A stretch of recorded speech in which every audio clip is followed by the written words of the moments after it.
Muy buenas, gente. Hoy vamos a hablar de Arquímedes. Bueno, Arquímedes son palabras mayores, ¿eh? Arquímedes, sin duda, pues fue el mejor científico de la antigüedad, ¿no?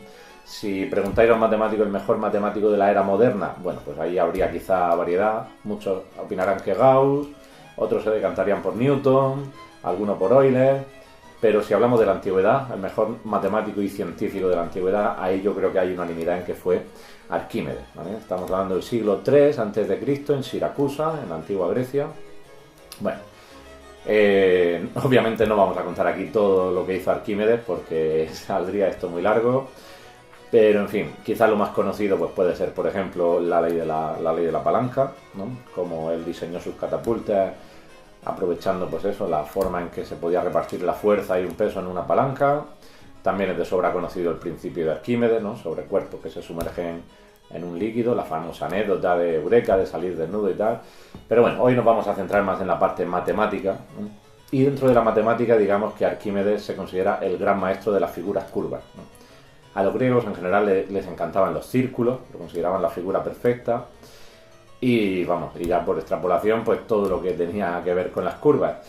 Pero eran bastante complicadas de manejar. O sea, no era una cosa así muy sencilla de trabajar. Áreas, volúmenes de figuras curvas era bastante complicado. Entonces, quien domó todas estas figuras fue Arquímedes, ¿no? Escribió varios tratados sobre círculos, aproximó muy bien para aquella época el valor del número pi.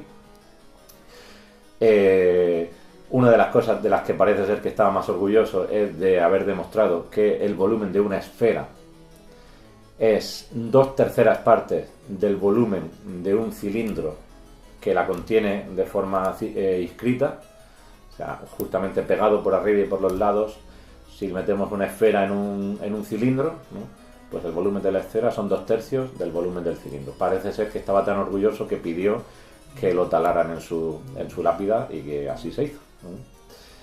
Bueno, todas estas cosas que hizo Arquímedes, lo gracioso del asunto es que él demostraba muchos resultados, pero digamos que los demostraba sabiendo ya la solución. Os explico. Si a lo mejor sabía, este mismo ejemplo que os he puesto de la esfera, sabía que pasaba eso, entonces él se dedicaba a demostrarlo. Es decir, vamos a demostrar que el volumen de una esfera es tal. Y efectivamente lo demostraba y era correcto.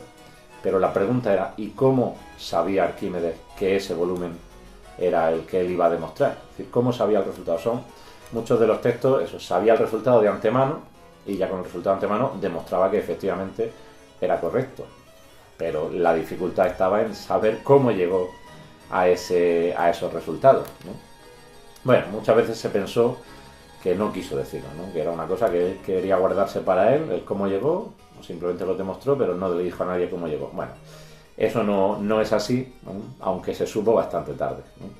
Y eso se supo gracias a un palimpsesto que se encontró en el año 1906. Y esa es la historia que os quiero contar, un poco la historia de este palimpsesto. Lo primero, ¿qué es un palimpsesto? Esa palabra tan rara, ¿qué significa? Bueno, pues un palimpsesto más o menos, así a grandes rasgos, lo que quiere decir es un documento que estaba escrito, ¿no? Un papiro, un pergamino, lo que sea, y se borró, ¿no? Para sobre él escribir otras cosas, ¿no? Entonces, bueno, pues eso es lo que se llama un palimpsesto. Y esto, bueno, ocurrió, ¿vale? Este palimpsesto llevaba un escrito de Arquímedes que era inédito hasta ese momento, hasta principios del siglo XX, que se llamaba El Método. Bueno, el nombre completo era Sobre el método relativo a los teoremas mecánicos, pero se abrevia normalmente como El Método.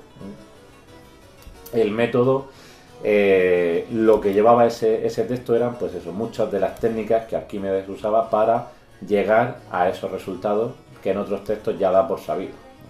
Entonces es un texto realmente muy importante, ¿no?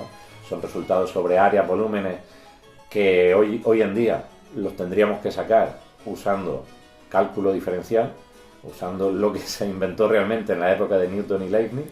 Bueno, pues Arquímedes ya los sacó muchos siglos antes por este método, ¿vale? Por estas técnicas que explica en el método. O sea que es un texto muy importante. Bueno, pues os digo, os voy a explicar un poquito la historia, ¿no? Bueno, pues ese texto aparece en un convento de Constantinopla, ¿no? Lo que hoy sería Estambul, en Turquía, pues en el año 1906 es un filólogo danés, ¿no? llamado Johan Ludvig Heiberg, pues estuvo por allí y se dio cuenta, pues observando ciertos manuscritos donde había escritas oraciones y tal, pues que había algo borrado que parecía interesante, ¿no? Y efectivamente lo era. Entonces, bueno, pues se llevó el manuscrito, lo estuvo estudiando, lo estuvo viendo y efectivamente confirmó que todo lo que había ahí escrito era una obra de Arquímedes. No era el manuscrito original, ni mucho menos de Arquímedes, pero era una copia, parece ser que bastante fiable, del siglo X. Y en fin, pues allí se lo llevó, lo tuvo, lo estudió bastante, ¿no? Lo transcribió como pudo. Lo que pasa es que, bueno, llegó la Primera Guerra Mundial y ahí, digamos que se le perdió la pista a ese palimpsesto, ¿no? No se supo dónde estaba, no se supo quién lo tenía, ¿no? Algunos dicen que fue a Constantinopla a parar otra vez, al mismo convento, otros que siguió en Dinamarca, no se sabe muy bien. El caso es que, de una forma o de otra, después de la de la Primera Guerra Mundial, reaparece en una familia de coleccionistas franceses, ¿no? Una familia que se dedicaba a eso, al coleccionismo de objetos antiguos así valiosos, pues ahí lo tenían ellos, ¿no? No se sabe muy bien cómo lo habían conseguido, pero ahí está, ¿no? Y allí permaneció ese palimpsesto hasta el año 1998, ¿no? O sea, ahí casi todo el siglo XX se lo pasó ahí con esa familia y en ese año pues digamos que decidieron subastarlo, ¿no? Entonces lo cedieron a una casa de subastas de Nueva York, ¿no? Para que lo subastaran y al mejor postor, claro. Bueno, ahí digamos que hubo bastante controversia, se metieron de por medio el Patriarcado Ortodoxo de Jerusalén, que lo reclamaba como suyo porque estaba ahí en un convento ortodoxo, ¿no? Y también lo reclamó el gobierno griego, pues por aquello de que si se entiende que era una obra de Arquímedes, pues no debería ser subastado, ¿no? Sino que se debería ser algo público de alguna de estas dos entidades. Bueno, todo esto se llevó a juicio, pero no tuvieron éxito. El juez dictaminó que esa familia tenía el derecho tenía la propiedad sobre ese documento y si lo quería subastar, pues estaba en su derecho, ¿no? Bueno, pues ya está. Aquí digamos que el patriarcado, todo eso se retira, pero el gobierno griego no termina de aceptarlo. Y entonces, bueno, pues lo que intenta es, a través de la puja, conseguir ese documento, ¿no? Parece ser una recaudación pública para intentar conseguir una buena suma de dinero, para intentar llevárselo, y consiguieron recaudar 1,9 millones de dólares, pero no resultaron ganadores de la puja, ¿vale?